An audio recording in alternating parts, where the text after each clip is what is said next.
백선엽 장군에 대해서 사형감, 김원웅 광복회 회장의 강한 발언이 이어지고 있습니다. 독한 혀라고 오늘 한 조간신문은 표현을 하기도 했는데요.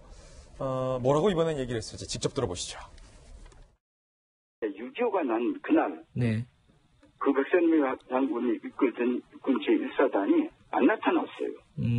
그 다음날도 안 나타났어. 그래가지고 그 1사단에 있는 참모들이나 장교들이, 군인들이 장군은 없는데 그 다음날 할 수 없이 이제 도피를 했습니다. 한강을 넘어 도망갔는데 네. 그것만 가지고도 저는 사형감이거든요. 사실 친일위청산이 거의 99%가 이승만 대통령에게 책임이 있다고 생각합니다. 이승만이는 과장 등이 너무 많습니다.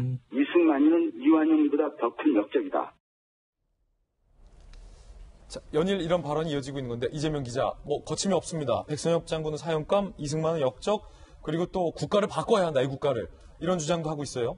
예, 어제 광복절 경축사에서 이제 논란이 됐었는데 어제 라디오에서도 계속 같은 주장을 반복했죠. 대표적인 게 이승만 건국 대통령은 미국에 빌붙어서 미국의 이익을 대변했다. 그렇기 때문에 이완용보다 더 큰 역적이다. 이런 주장들을 했었는데 저 얘기를 들으면서 그럼 미국이 아닌 소련에 붙었어야 되느냐?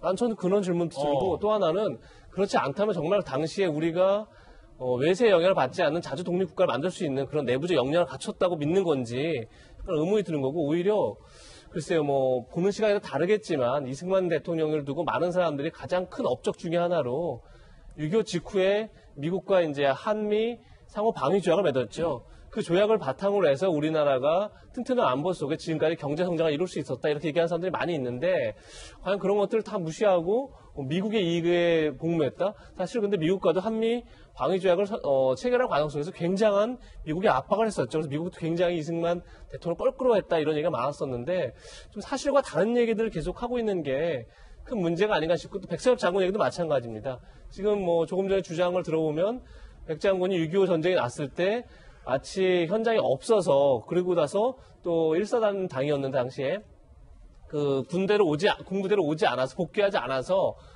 사단장이 없다 보니까 다른 장군들이 도망갔다. 그러니까 마치 미복귀를 했다라는 식으로 지금 얘기를 한 건데 실제 당시 상황을 보면 제가 좀 찾아봤더니 6.25 때가 1950년 4월 22일 날 1사단에 부임하고 나서 6.25가 나기 직전이죠. 6월 14일 날 시흥에 있는 보병학교에 고급 간부 훈련을 받으러 파견을 갔습니다. 그래서 그 자리에서 6.25가 났다는 발발 소식을 듣습니다. 시흥에서. 그러고 나서 아마 복귀했을 것 같은데 마치 저런 것들이 마치 역사의 사실인 것처럼 호도하고 있는 게 큰 문제가 아닌가.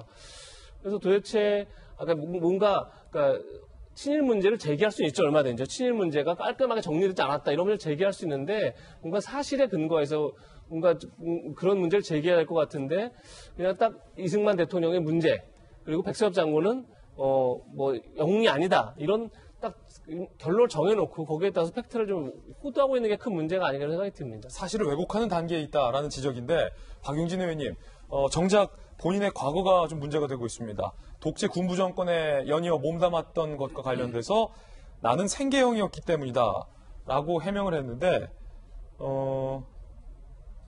일단 한번 들어보고 이야기 이어가겠습니다.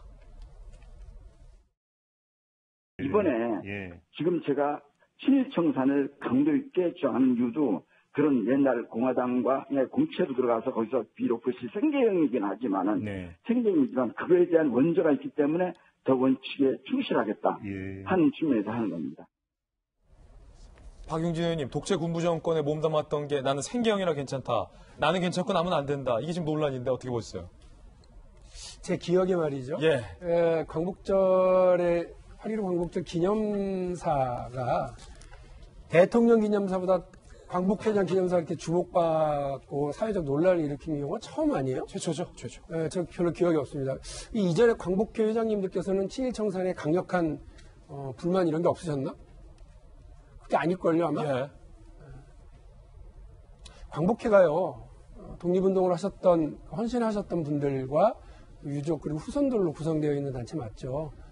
우리 사회에서 가장 존중받고 존경받아야 할 분들이 마땅합니다. 그런데 우리 사회가 그분들을 제대로 모시지 못하고 있기 때문에 우리 사회 잘못된 부족한 부분들 상징하는 독립운동가들의 후손들의 모습들도 우리가 잘 보고 있습니다. 그래서 그런 거를 더 이렇게 충실하게 해나가야 되겠죠. 그러면 대한민국이라고 하는 나라를 만드는데 가장 헌신하고 목숨까지 바쳤던 그분들을 기리는 역할을 하는 광복회가 대한민국 국민들의 마음을 모으고 뜻을 하나로 해나가면서 대한민국의 미래, 그리고 대한민국의 통합, 대한민국의 발전에 더 많은 정신적 에너지를 좀 공급해주는 그런 단체로서 역할을 해주시길 기대를 하겠습니다. 그게 아니라 대통령의 광복사는 지금 어디 있는지도 모를 정도로 광복절 기념사가 오히려 광복회장의 기념사가 더 주목받는 것이 적절한가 싶어서 일단 유감스럽습니다. 말씀하신 것처럼 저도 몰랐네요. 김원웅 광복회장님께서 삼선의 국회의원 출신인 것만 알고 있었지 공화당 공채 혹은 이제 민정당에서도 복무를 하신 걸로들 보도를 하던데 그랬는지 몰랐습니다. 생계형이라고 하시니까 그렇게 받아들이겠습니다. 그러면 보다 이렇게 폭넓게 대한민국을 좀 보고 가셨으면 좋겠습니다. 글쎄요, 제가 참 말하기가 어려운데요. 예. 대한민국의 이렇게 좀 미래를 얘기하려면 이렇게 하면 안 될까요?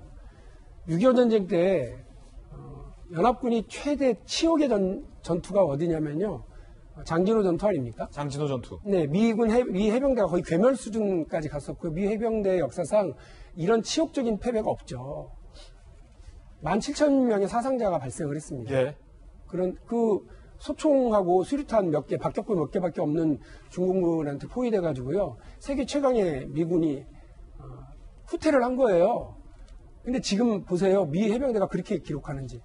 자기들이 승리했다고 기록합니다. 자기들이 그 퇴각하는 전투를 통해서 중공군의 남하를 막았기 때문에 그 원산에서 제대로 함흥에서 제대로 철수할 수 있었다는 거고요.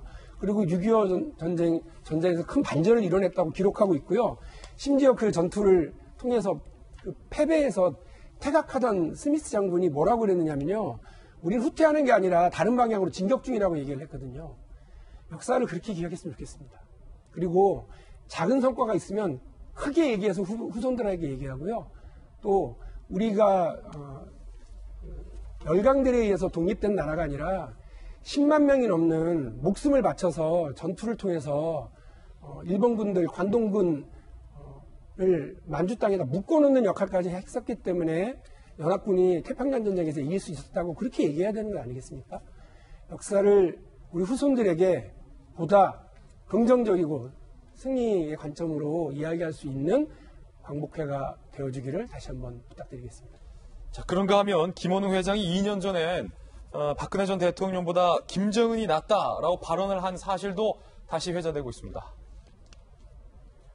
2018년 10일 위인맞이 환영단 행사에 축사를 했는데 김정은 방남 환영단체고요. 옛 통진당 출신이 주축이 됐습니다. 당시 김원웅 광복회장이 박근혜보다 김정은을 좋아한다는 사람이 개념 있다고 생각한다. 일왕에게 개처럼 충성 다하겠다 혈서 쓰고 독립군 투벌 앞장선 집안에서 큰 박근혜보다는 독립운동가 가문에서 자란 김정은이 낫다라는 논리인데 이렇게 발언을 한 사실이 다시 회자되고 있는데 김광삼 변호사님 오늘 나오셨는데요. 광복회가 도대체 무슨 논리입니까? 박근혜 전 대통령보다 박근혜 김정은이 낫다.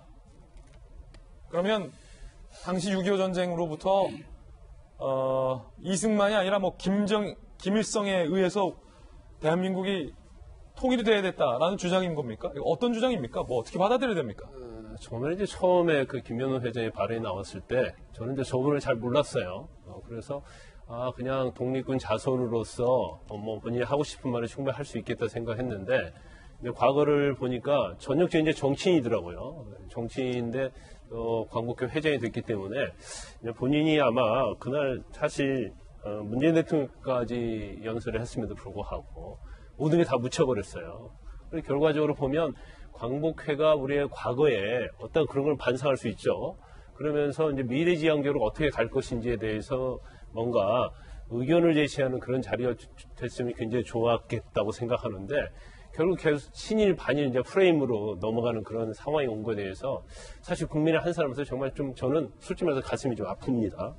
그런데 이제 파미와 관련해서랄지 아니면 김현웅 회장이 저런 축사를 한 다음에 오히려 이제 여당 측이나 진보 진영에서 보면 굉장히 반기는 태도다 저는 그렇게 봐요. 그러니까 과연 광복 회장이 본인의 그냥 의사만 가지고 저런 연설을 했을까? 이제 그런 거에서는 좀 약간 의구심은 좀 있습니다. 개인견해죠. 네, 개인견해고 또 하나 이제 본인의 어떤 과거에 살아온 경력을 보면 저런 얘기를 할 수 있는 자격이 있을까라는 생각이 들어요. 이제 계속 많은 논란거리가 되고 있잖아요. 근데 본인이 변명이 뭐라고 그랬냐면 자기는 생계형이기 때문에 별 문제가 없다는 취지로 얘기해요. 그러면 생계를 위해서는 또 꼭 독재 정권에 빌붙어가지고 부역자 역할을 하는 것이 생계를 위해서 과연 그 수단 방법이 없었냐는 거죠. 본인이 일반적인 회사에 취직할 수도 있는 거고 또 경우에 따라 자영업을 또 할 수도 있는데 왜 골라가면서 그 당시에 그렇게 쫓아다니면서 그런 직종에 종사를 하고 있었는지 그거에 대해서 한번 좀 대답을 좀 해줬으면 좋겠다고 합니다. 근데 저도 전에 이제 그런 말을 좀 들은 적이 있어요. 당신은 독재 정권 때 데모를 하지 않고 고시 공부를 해서 사법시험 합격했는데 당신이 기회주의자가 아니냐. 근데 그런 얘기 사실 많이 들어요. 아, 김광삼 변호사님한테. 저 많이 듣죠. 느닷없이. 예. 아니, 이렇게 정치적인 사람들 만나고 아니면 이제 운동권과 관련된 사람들 만나고 또 경우에 따른 현 여당의 어떤 관련된 인터뷰를 할 때 그런 얘기를 가끔 듣습니다. 근데 모든 사람이 독재 정권을 싸워서 투쟁할 수는 없는 거고요. 더군다나 고등학교, 대학교 한 1학년 때 되면 사실 어떤 정치인이나 그런 면에 있어서는 좀 생각이 좀 안 갈 수도 있는 거거든요. 예, 어쨌든. 예. 그러면 예를 들어서 생계를 위해서 고시 공부할 수 있는 거죠. 예. 아니면 생계를 위해서 어떤 직장에 다니는가 하고 아니면 충분히 어떤 성인이 된 상태에서 군부 독재랄지 정말로 이래서는 안 된다는 그런 정권에서 일하는 거는 좀 저는 구분을 해야 한다고 봅니다. 그래서 정말 촉발된 이 어떤 친일 반일 프레임 정말 가슴이 많이 아픕니다. 예.